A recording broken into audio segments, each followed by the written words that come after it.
Hello, everyone. So, I wanted to try something new and present to you a case from the UK that it's an old case. Well, it's not that old, it's from the 90s through to the 70s, I believe. And I want to try a different format. So, hope this works for you. Let's just quickly go over to the chat and see what's going on. So, we've got Karen, as always, Aurora, Jinx, Rescue, Mummy Wolverine, Mr. Logan. I cannot stress to you how hard this was to get right in the practice run. I haven't even had a practice run, in fact, but let's get going. So, Frederick Walter Stephen West was an English serial killer who committed at least 12 murders between 1967 and 1987 in Gloucestershire, England. The majority of his the majority was with his second wife, Rose West. The victims were girls and young women. At least 8 of the murders involved West's sexual gratification and included rape, bondage, torture, and mutilation of the victims. Dismembered bodies were typically buried in the cellar or the garden of the West residence in Gloucestershire, which became known as the House of Horrors. Fred is known to have committed at least 2 murders on his own. Rowan is known to have murdered Fred's stepdaughter Charmaine. The couple were arrested and charged in 1994. Fred fatally asphyxiated himself while detained on remand in HM Prison, Birmingham, on the 1st of January 1995, which at the time he and Rose were jointly charged with 9 murders, he with 3 further murders. In November 1995, Rose was convicted of 10 murders and sentenced to 10 life terms and a whole life order. Now, that said, Rose is still alive, but Rose is in hospital. She's still in prison, but like a hospital prison. And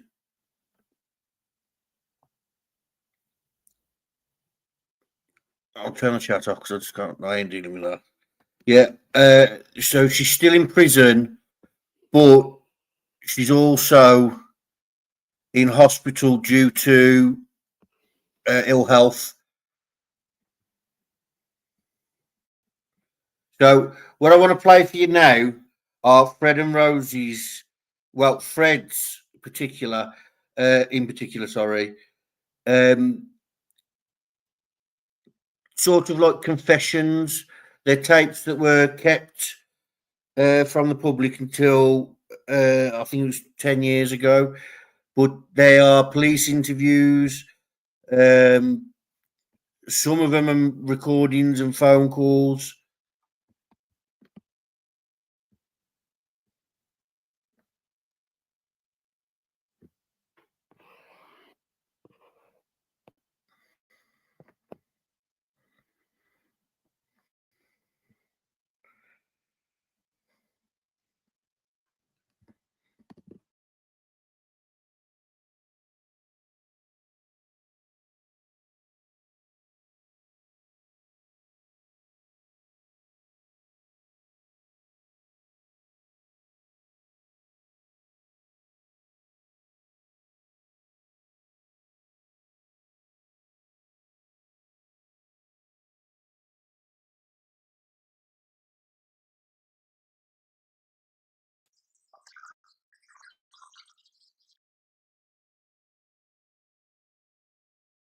had a chat with the Salvation Army bloke in here the other day, how people become killers, right? And this all started from home. There's Mary, me, John, then Daisy, then Kit, then Gwen, then Doug. Yeah, well, I wanted to be Dad. I admired all he stood for. He was my god, like. He was tall, big man, like, could handle himself, no problem. Mother was very old-fashioned in her ways. I mean, like, if you had a girlfriend was strictly out till you were 21. Not 16, like 21, you had a girlfriend and thought of sex and things like that. Where Dad was different altogether. You know, if it's on offer, take it, son. Fred was always a ladies' man. He was always the smart one who got the good-looking ladies, and I never stood much of a chance. All right, then. That's what he said. I mean, I wouldn't go out with a pair of trousers unless you could cut your wrist on the seams.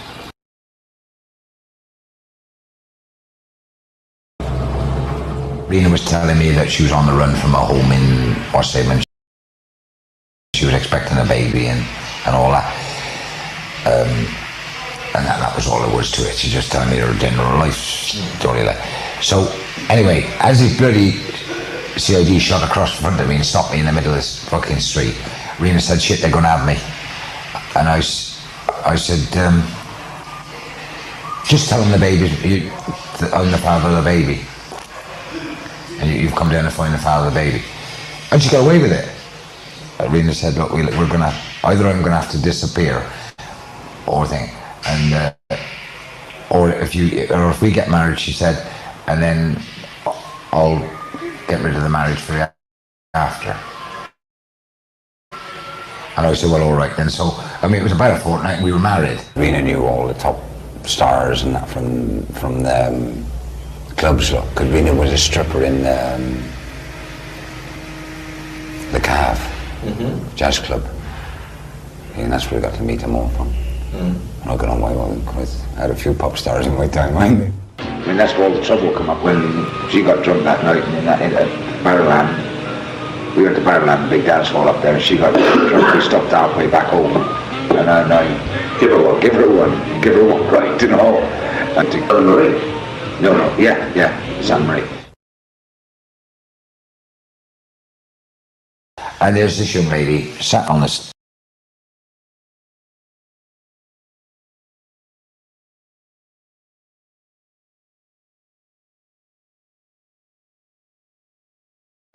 Okay. So the next one he's going to talk about, I believe it's his first wife. He's very provocative about her, and he's pretty disgusting. But if you listen to how he talks about women in general, he talks about them like they're out to please him, they're out to provide for him, sort of like someone we know.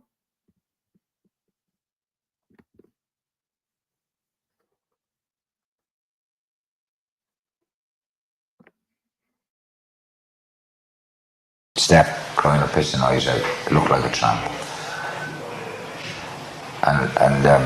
And I stopped almost opposite her before I actually seen her. And when I pushed the window open, you know, them great big windows, I pushed it open, like, and so I called her over. I said, "What's up?"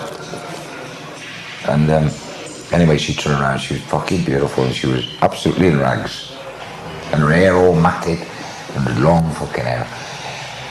And but she looked beautiful to me anyway. So I got talking to her, and I said, "Do you want ice cream?" "Yes," she said. So I made her up a bloody sundae, one of them big sundaes and that. And I said, "Well, come and sit in the van and have it." And Jenny got talking to her, and I said, "You can come with me if you like for the rest of the day," and, you know. And then I got to find out what the problem was. That her mother was an alcoholic, and her was selling her body for drink, hands. And I said, "Well, you got to get out of that, you know." I said, "I'll tell you what, I'll take you home with me." I said, "And I'll sort some of that for you." Anyway, I took her home and told Rena all about it. And Rena said, "Yeah," she said, "you can stay here, it's all right." So Anne had a bath and cleaned herself up, and Rena washed her hair for her, and she looked bloody gorgeous then, you know. There was long, silky hair. Then Anne turned up, out of the blue. Because what Anne had done and got my address from off Rena, without Rena knowing, and come down to find me. And that was great. Got the kids out. And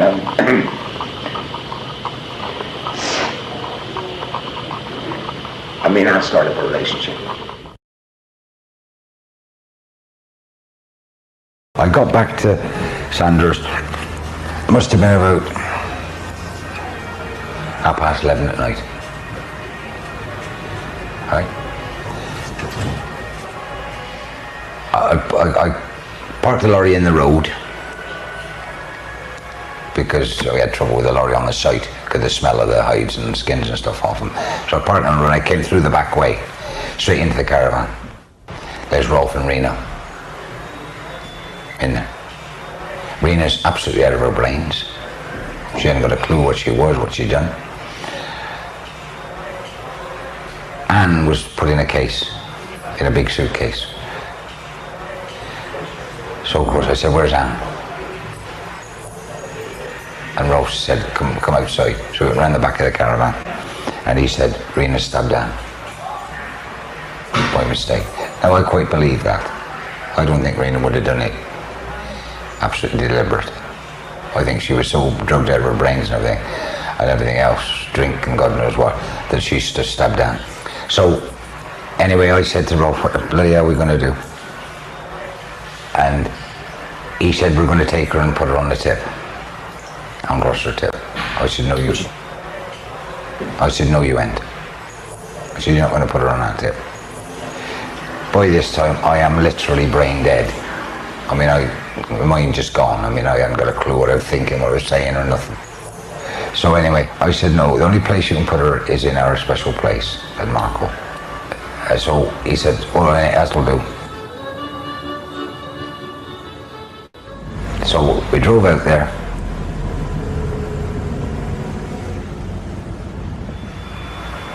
I went down there, and me and him dug the hole together.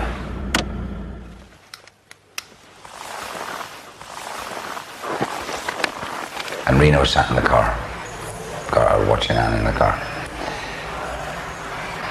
Then we both walked back up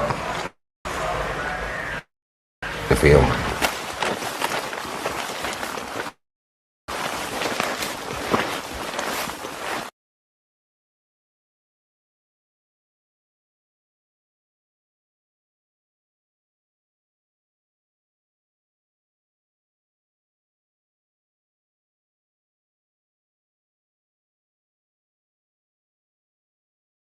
And then him and Rena went down and put Anne in and covered her up and come back up to me. I was sat on that tank, you know, the tank just outside the gate. I was sat on there, so splashing water in my face. And that was it. And went back to Gloucester. And the case went wherever it was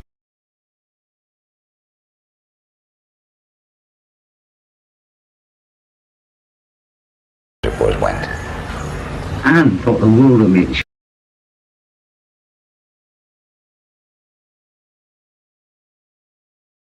She was mine. She belonged to me. I mean, Rena wasn't belonged to me. Rena belonged to whoever she was with at the moment.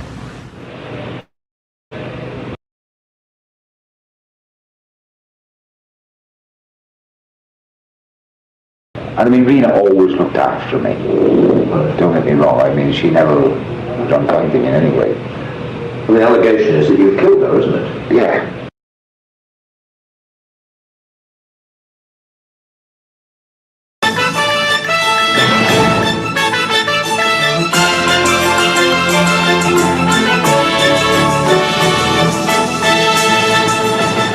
Detectives leading the Bodies in the Garden inquiry in Gloucestershire are becoming extremely concerned about a Lanarkshire woman and her daughter.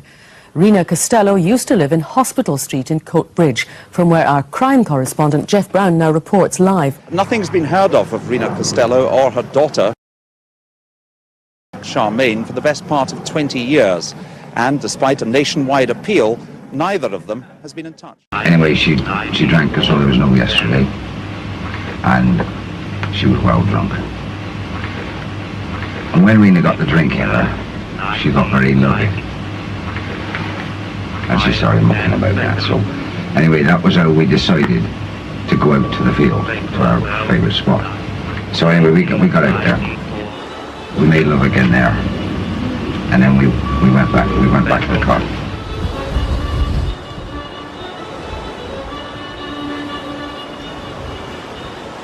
And then I lost the head with her a bit. And we had a right set to a right road there. And that was when she ended up getting killed against the gate. She smashed her against the gate.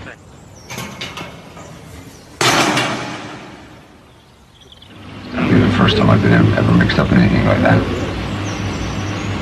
So the only thing I could think of was to bury her in the field. I mean, it was in the middle of summer, and the ground was rock hard. So I know what's in there as well. One of those, it's like a pickaxe and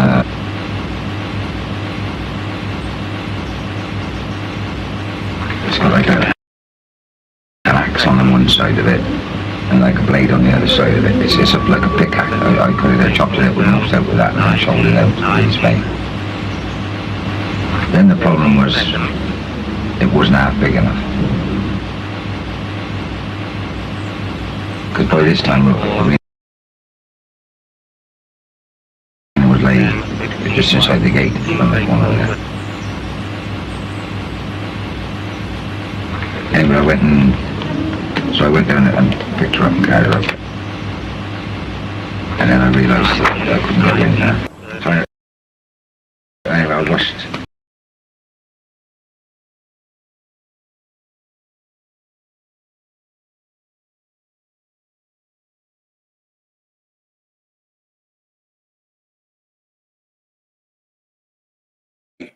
So I should be coming off your screen shortly. There you go.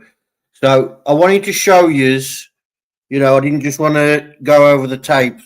I wanted to show you the house. So this is the back garden where they said they did the digging for the investigation. Let me go up.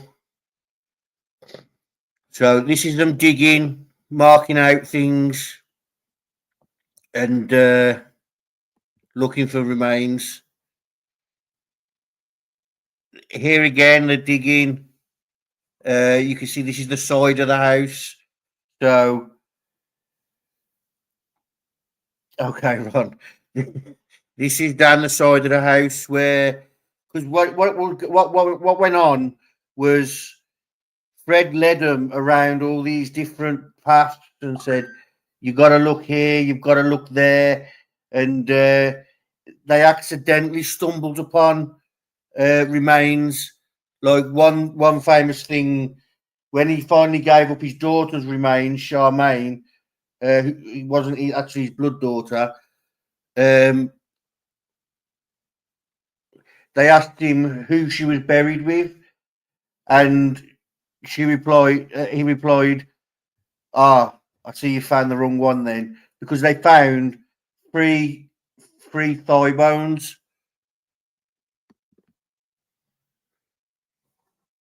Here's an older picture of them digging. This is them actually digging into the garden. As you can see, West Midlands Police. No, it's actually Gloucester Police. Yeah, again, they're digging, they're taking out dirt.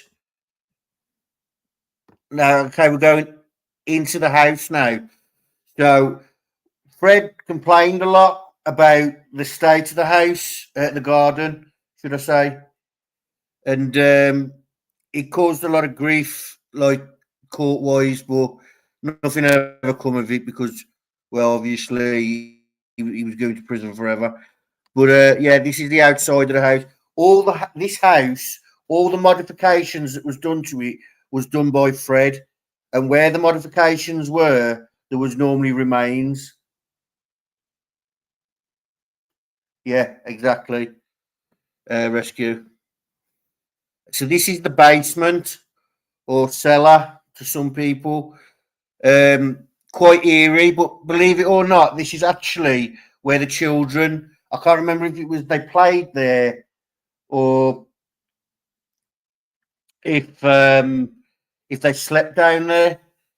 But either way, it's just a massive damp trap, and it's just. I mean, just look at it; it's spooky. I believe they dug there for some remains, but just look how deep the floor is and everything. All the electrics and that in this house was done by Fred. I actually think this is years. No, it's not. No, it's not. I'll tell you why it's not. But yeah, this was definitely the children's room. I can't remember whether they slept there or whether it was just a playroom. But yeah, it was very, very eerie house. See how you got the kid stuff on the wall. Fred actually was proud of that art. Believe it or not, I know I wouldn't have been, but Fred was really proud of it. As you can see, there's like a door wedged up, boarded up, bricked up. The bricked wall, I believe, is either one of the locations where they thought someone was, or someone was found there, or Fred had modified it so you couldn't get to it. What's that? Imagine keeping all those remains in your house. Well, saying that, Jinx, he didn't just, put them in. He boxed them off. So where you see these, you can't see my cursor, but where you see like the bricked off wall, it was either he put remains behind there, or they were part of the house, because his house, it was unreal. It was very strange as well. Very strange house. But yeah, we've got some more to listen to. Now, this one's longer, so I'm going to break this one up a bit. Remove this one. Oh, Peggy will be telling everyone that I've been sniffing. Silly me. Video file.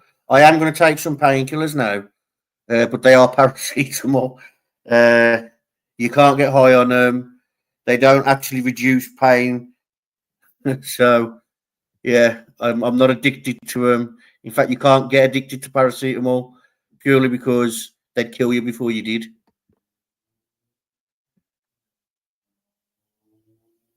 Okay. So we'll play this one.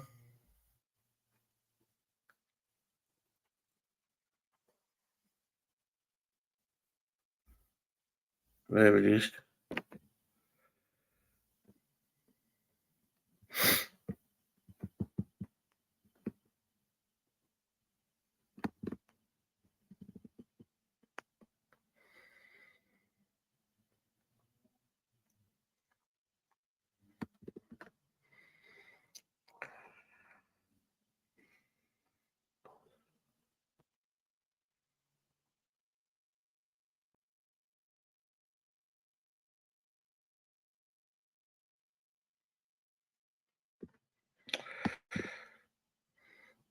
Yeah, I got the wrong video up.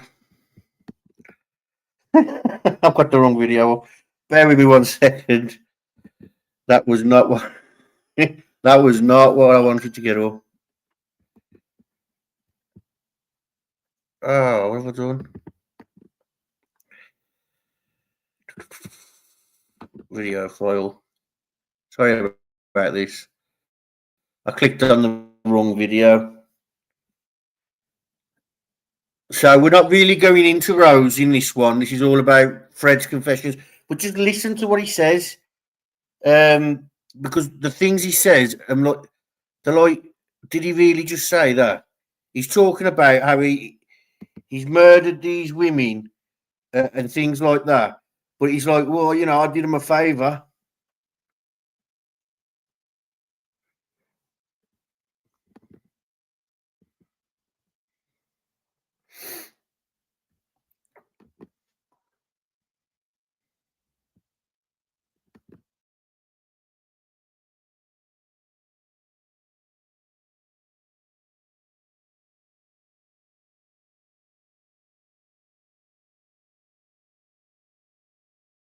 That was the end of that. Rena come fucking straight into me, man. You know, I mean, that was something else. This feeling of bodies coming out of the ground, and I didn't know I had that.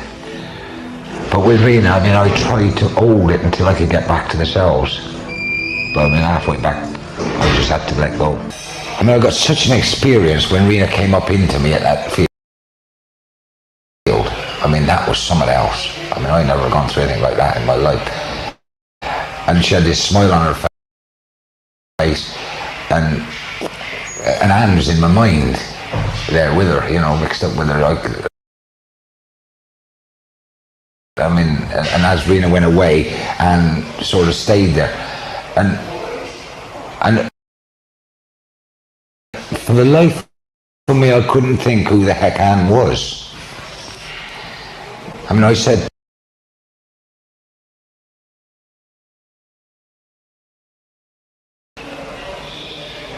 after I said, I've got the name Anne in my mind all the time. I got a clue who it is. Because I, you know. And then, of course, that night it all came back to me. I mean, I went and sat on the step, lit the fag, and I mean, I felt terrible. Yeah, really felt ill. And I went to put my hand in my hand like that, and suddenly Anne came in between it, and I more or less pushed her into my head, and I knew it was, you know, straight away. So I got in touch with everybody to get everybody there, you know, because I found her.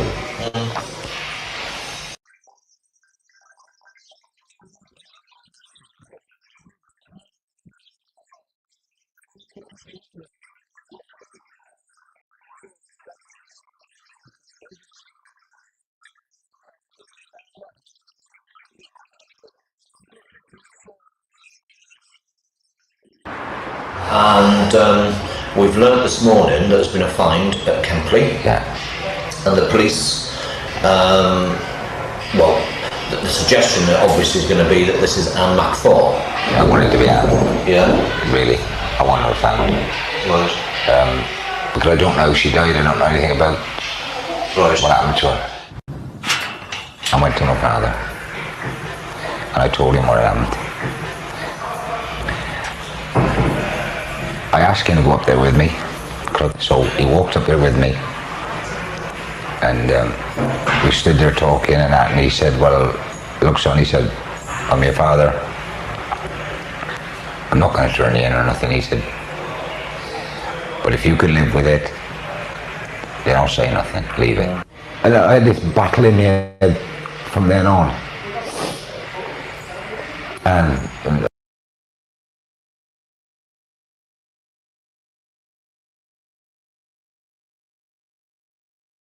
Rose, and I mean, and I've just pushed Rose completely out of my mind. I mean, I've got no feeling towards Rose. It's fucking crazy. Because Rose have always been Anne, in a way, to me. And that's why she got away with it and everything. Because I didn't see no harm in her. You know, I couldn't see nothing wrong with her. I mean, Anne, to me, was perfect. I mean, that actually would give her life for me, you know what I mean? Anything else. I mean, she was quite prepared to give her life for me. I mean, when you get somebody to that extent in your life, you've got somebody. Her father was making love to her. that her father was sexually abused. He would never sexually abuse her, my fucking ass. She was more willing than he was. I caught him at least half a dozen times. Remember, I'm 16, right? I've got this man that I'm very much, right? And he's an older man, which my mum told me, get an older man, you look after him.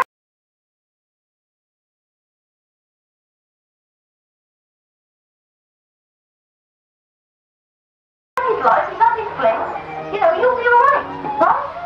And I mean, so I'm with this man, I mean, I'm almost completely brainwashed, you know, and I'm doing what he says. See, this thing didn't start yesterday, right? This imagination.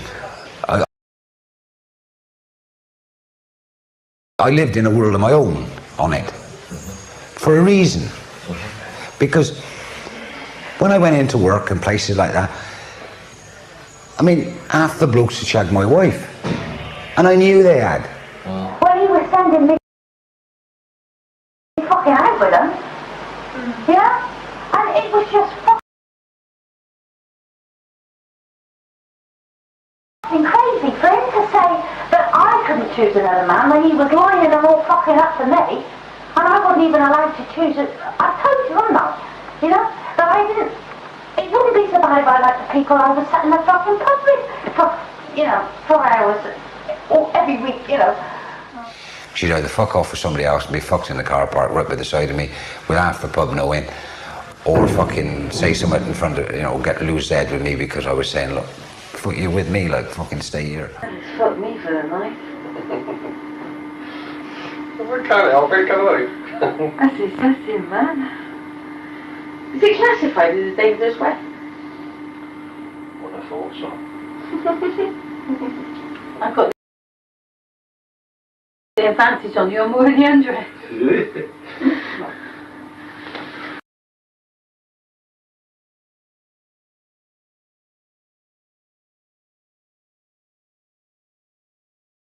Okay. Okay, so what you just heard there was Rose was talking about, at first she was talking about her dad and how he used to say to her, get an older man, he's already been sleeping around, he's had his fun, he'll settle down with you now. And then in the next bit she was talking about how because Fred was saying, oh, half the pub had slept with her. Well, she was saying, you know, she was justifying it. Well, you know, he knew about it.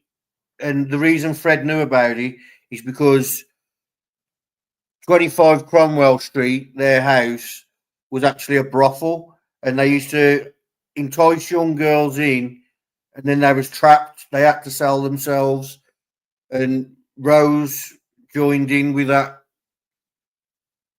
So there's a lot of weird stuff.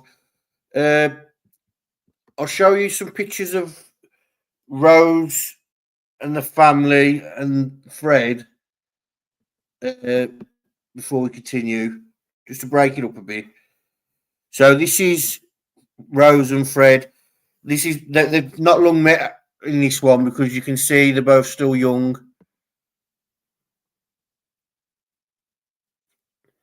This is actually, I believe, Renee, his first wife.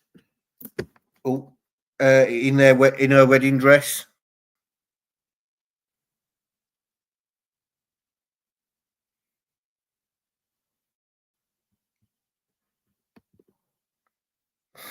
This is that's Fred, top left. That's his brother, top right. And I'm not sure who the lady is on the left, but that's his mom on the right. And I'm not sure who the two kids are, maybe the siblings. That's Fred's father, and that's his mother.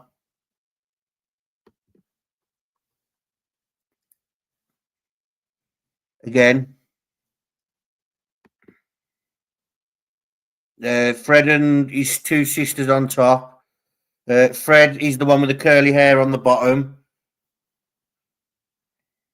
See, people always said that he was a good-looking chap and things like that, but I don't see it. It does dark side, yeah. But Rose was always a willing participant. She was never forced into anything, but they'd find troubled girls sitting in bus stops, sheltering from the rain and things like that. And like they'd be in disputes with their parents and they'd offer them a way out. Let's go back to the tapes. Where's that?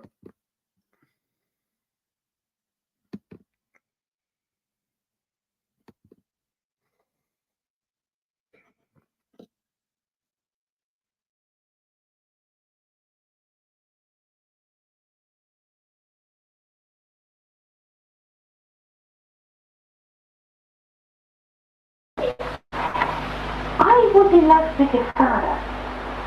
When I made love with your father, that was it for me. No, but I didn't make love with somebody else and it mean anything. I had to adapt my mind to that, Meg. I had to be able to say, oh, you know, make excuses, yeah, fine, you know, and literally psych myself up to go.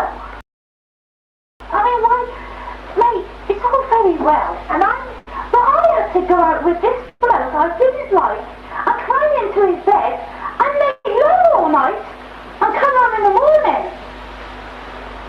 Now you might just, well, see, nobody knows, man. Anna Marie said about Rose's tying him up. I said to Rose about it, and she saw only playing with him. But for some unknown reason, it wouldn't go away. I still kept thinking about it, you know, it still kept coming up. Why is Rose tying kids up?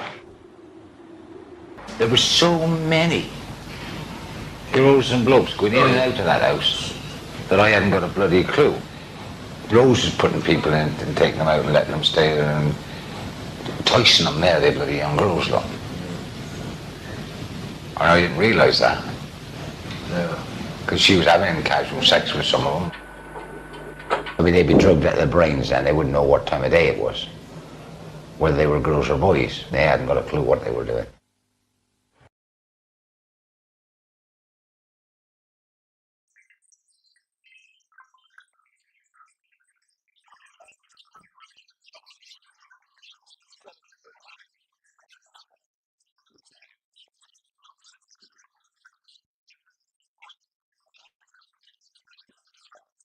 Now, wait a minute, yeah, this is where we got hell of a problem. We've got to get it all out, sort it out. Yeah. Because I have mixed it up deliberately for the police. She said, I said, well, there's piss all out there, what are you worried about? And then she said, oh yeah, there is. And I can remember taking a breath and swallowing it. And I said, what the flaming hell do you mean? She said, Heather's out there. Well, I mean, I just luckily died for a minute. You know, I sit down, I got a fag and I was trying to light it and God knows what.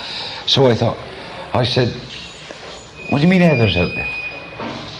She said, yeah, Heather's buried out there. So I said, where? She said, at the end of the fence where the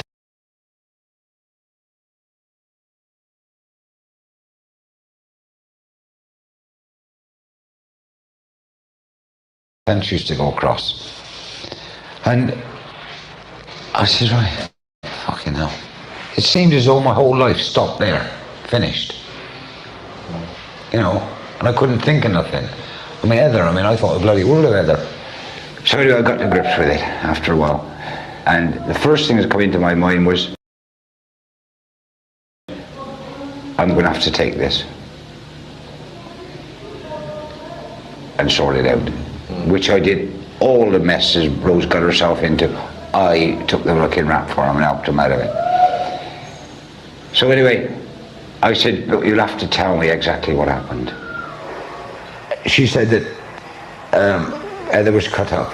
Well, I never felt so ill in all my life for a few seconds, a few minutes before I could get a grip of myself again.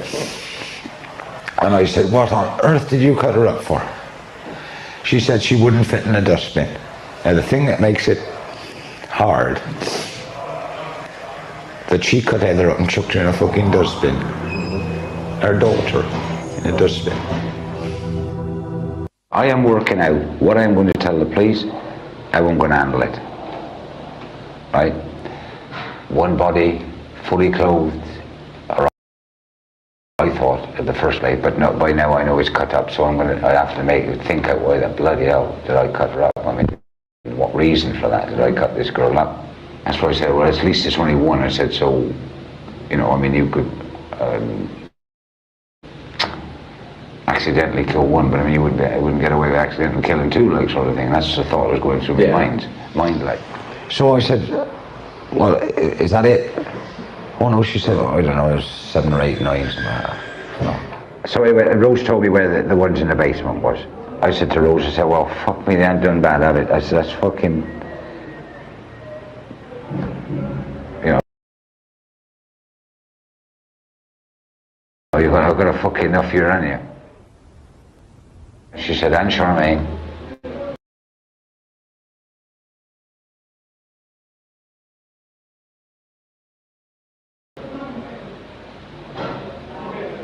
I said, what, Charmaine? I said, hang on a fucking minute, where's Charmaine? She said, Charmaine's buried in the coal cellar in Midland Road. Yeah, she's buried in the corner, she said. I said, she's not fucking cut up. I mean, you haven't cut a fucking child up, for God's sake. You know what I mean? That was the feeling that was coming to me. Oh no, she said. Oh no, she's not cut up, she said. She's fully clothed, wrapped in blankets and buried. Rose lied to me, which hurt me as well, about Charmaine. She said that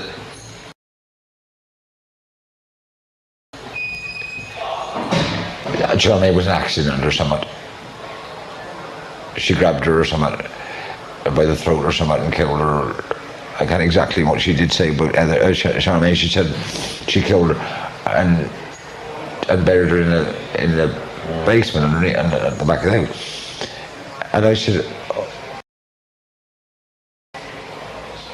well, you didn't cut her up. And she's, oh, no, I wouldn't. No, nothing like that. She said, she's fully clothed and I wrapped her up in a blanket and buried her. And that's what I said. That's what you said to the police. But that wasn't it at all when the police found her. She was naked and whether she'd been cut up, I don't know.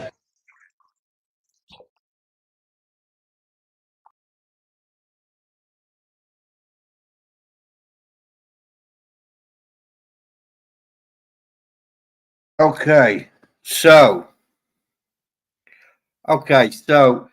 Charmaine was Fred's pride and joy.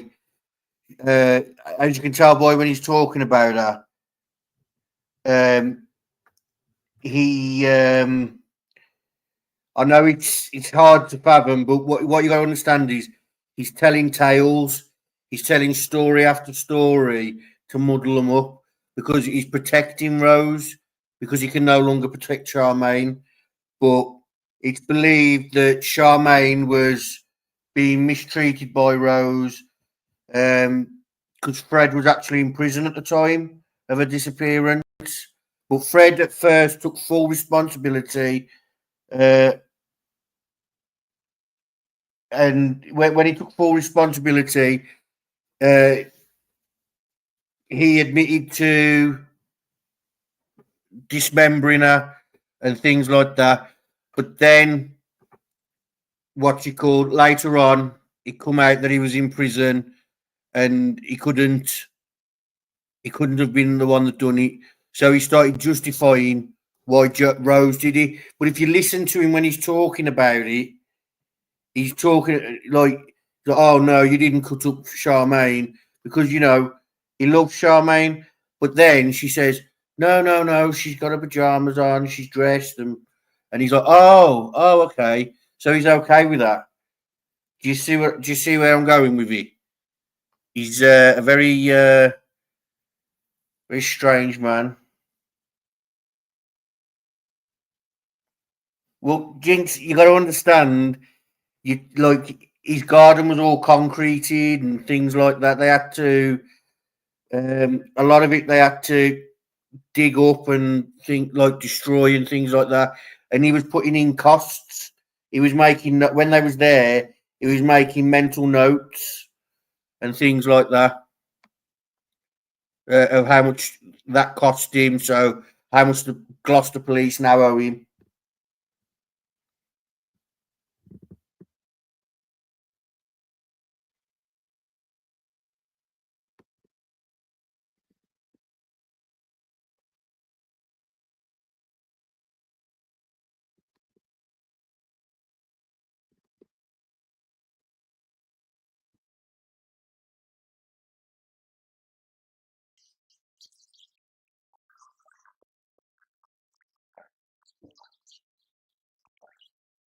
She's wearing the girl's shoes and she killed her, for fuck's sake. And her dressing gown. I mean, how fucking far can you go? You know, I said, you wore her fucking clothes after you killed her. She said, I washed it. I said, fucking hell, what are you? So anyway, and I said, well, how the fucking hell did you bury her? You remember the pit was under the garage where they used to work on the cars? And I said, yeah. She said, well, that's where she is in there. She said, fuck me, you filled it. I said, I remember now you fucking filled it in, or somebody did. Well, she said, somebody filled it in. That was the first one at Cromwell Street. There ain't no doubt about that. She said that she was a beautiful young thing, she said. All this fucking lot roses going on, I'm fucking sick. And I said, well, why did you fucking kill her, for God's sake? Oh, I fancied her, she said. I know how they were killed. But I've seen Rose do that to a girl once. She hurt her, did so much damage to her that she had to fucking kill him. You'll never get a confession out of me. It's something I have fucking done. I mean, if anything I got fuck all do with it, then the best thing they can do is put me in the cell and fucking pull the floor. Because I shall always protect my fucking innocence. And I do spend the rest of my life in fucking there. All the girls were killed somewhere else. There wasn't one of them killed at Cromwell Street. I still believe that these girls ended up at these parties. Right? In Bristol. They were drugged, sexually abused, and whatever else they done to them. I don't believe they were killed there. They were then taken back to wherever Rose had them. And then they were fucking tortured and killed by somebody else.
Okay, so the audio's gone. I don't know what's happened with the audio, but it's gone. Let's take this off the screen. So, yeah, Fred was very troubled, very troubled. So I want to go back over to the photos because I've got some things to show you.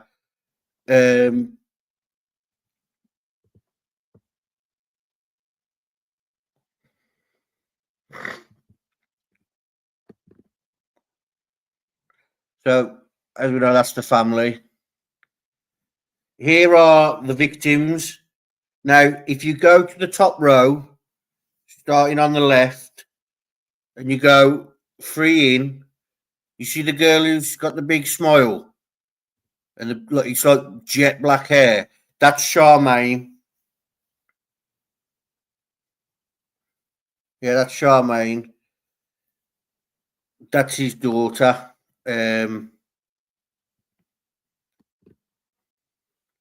This is like a bar that he had in the house because, like, remember I said it was like a brothel in the house. Well, when they hosted, like, you know, like they'd have like a bar area and things like that, and Fred would record them having sex, and he'd watch and things like that, and what's it called? A number of police officers were in and out of this house as well. So there's questions around that, but it's never really mentioned. But yeah, there are police officers that were linked to it. Here's another picture of the bar. Just like a drop down, and there's the garden again. So next, what I want to show you is what I want to do next with them. Here's some pictures of Fred and Rose.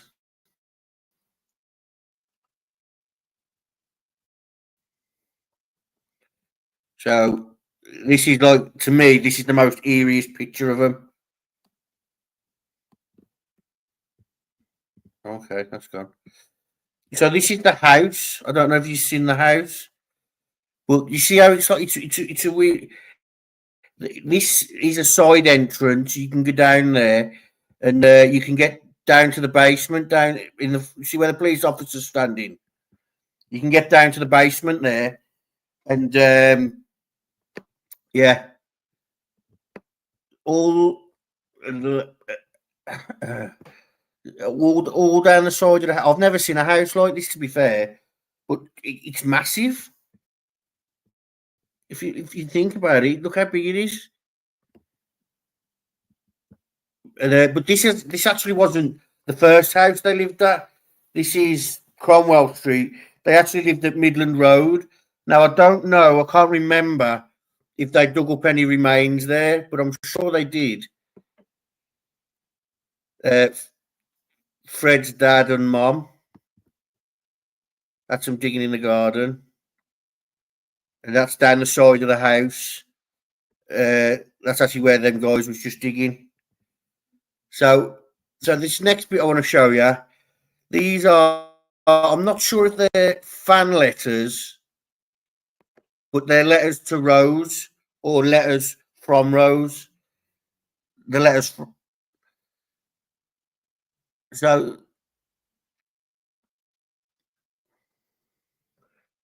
okay, that one's not. This one is.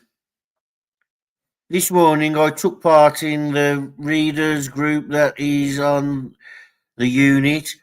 I love the stories. I like hearing stories being read.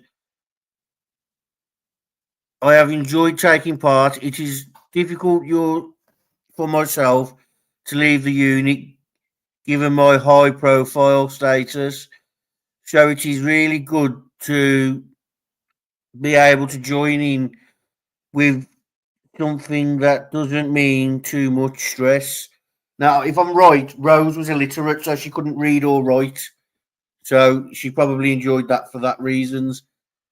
This is actually this year. This is January. So firstly, I'm not allowed to speak about things that are personally related to me. As for Moira's story, you have it wrong. It's not true. No relationship, nothing. So she's talking about, Moira Hindley, because you got Moira Hindley and Ian Brady, another couple that did similar crimes. Well, Rose and Moira Hindley were actually in prison together, and there was like high talk relationship. Like they said that they had a relationship, but she's denying it. I had nothing to do with her. I don't care if you don't believe me. After all, what the press and media says must be true. How can it not be? All that money they rake in, all that power, wow. They are the leading experts in law and politics. Now, what I'm going to do is I'm going to go through these and write them out so I can read them, and we'll go over them. There's a lot more, but I thought like we could go over them and whatnot. Now, this.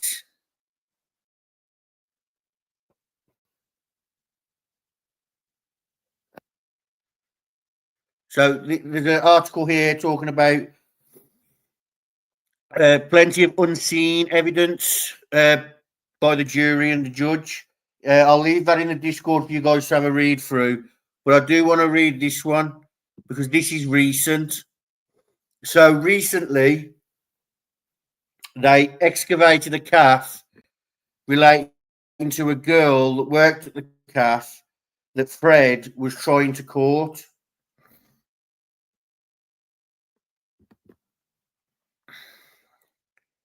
We'll find a date to it somewhere in a minute. But I remember watching about this, so I actually went looking for it to show you. Police excavate cafe toilet in missing girl search. Police search a cafe for a suspected victim of serial killer Fred West. Have found 6 voids in the building they want to excavate. Now, remember I said about in the house how Fred done a lot of the work? Well, Fred did a lot of work in this cafe. That's why he was there. Mary Bathram went missing in Gloucester in 1968, and officers have been searching in the cellar of the premises where she used to work. 6 parts of a toilet area are to be excavated, Gloucestershire Police said. The force is in contact with West's son, Stephen, who said his father admitted to killing the 15-year-old. Officers were contacted on 7th of May by a TV production company who were filming Clean Plant Cafe in the city. West, who took his own life in 1995 before he could stand trial for the murders of 12 women and girls, was a regular at the cafeteria and called it the then called Popping Cafe. He did a lot of work for the owners, I believe. So, initial searches of the cellar had revealed what looked like blue material. Miss Bathram was wearing a blue coat and white dress and was carrying a blue bag the day that she went missing. Detective Chief Inspector John Turner said the excavations due to begin on Wednesday and would reveal once and for all if the teenager's remains were buried there. The deepest structural anomalies, though, thought to be voids or empty spaces in the building, is 1/2 meter below the floor. So here's a map. There's the calf, and that's where he lives, Cromwell Street. Now, before he lived at Cromwell Street, like I said, he lived at Midland Road. Do